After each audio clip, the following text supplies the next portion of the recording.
জিম্বাবুয়ের বিপক্ষে সিরিজ বাংলাদেশের দলের ব্যাটিং দেখে হতাশ নাজমুল হোসেন পাপন। আর 250 রানে মডার্ন-ডে টি-20তে নির্ভীক ক্রিকেট খেলার পরামর্শ দিলেন বিসিবির সভাপতি। জিম্বাবুয়ের বিপক্ষে এই সিরিজকে পাপন বিশ্বকাপের প্রস্তুতি অংশ মানছেন না। আর যুক্তরাষ্ট্রের বিপক্ষে সিরিজকে বলেছেন কন্ডিশনের সাথে মানিয়ে নেবার সুযোগ। জিম্বাবুয়ের বিপক্ষে 5 ম্যাচের সিরিজে প্রথম 2টি ম্যাচে জয় পেয়েছে বাংলাদেশের টাইগাররা।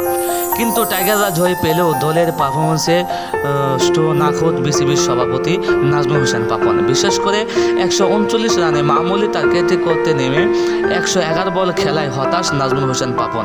ফ্রাঞ্চাইজির এই সুযোগে অন্তত 200 রান প্রতিটা ম্যাচে তারা করার মানসিকতা থাকতে হয়, ভালোভাবে জানা আছে বোর্ড সভাপতি নাজমুল হোসেন পাপন।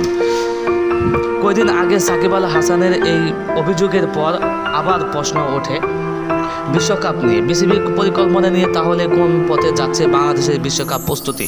নাজমুল হোসেন পাপন জিম্বাবুয়ের সিরিজকে মনে করেন না বিশ্বকাপের প্রস্তুতি অংশ। তার ব্যাখ্যাটি কিন্তু ভিন্ন।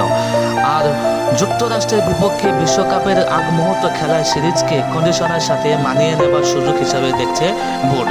জিম্বাবুয়ের বিপক্ষে প্রথম টি-20 3 ম্যাচ থেকে ছুটি নিয়ে ঢাকা প্রিমিয়ার লিগ খেলেছেন সাকিব আল হাসান। জিম্বাবুয়ের সাথে সিরিজ আয়োজনে Dhaka premier league, super league টি-20 ফরম্যাটে আয়োজনে করলে বেশি সুফল পাওয়া যেত বলেছেন সাকিব আল হাসান।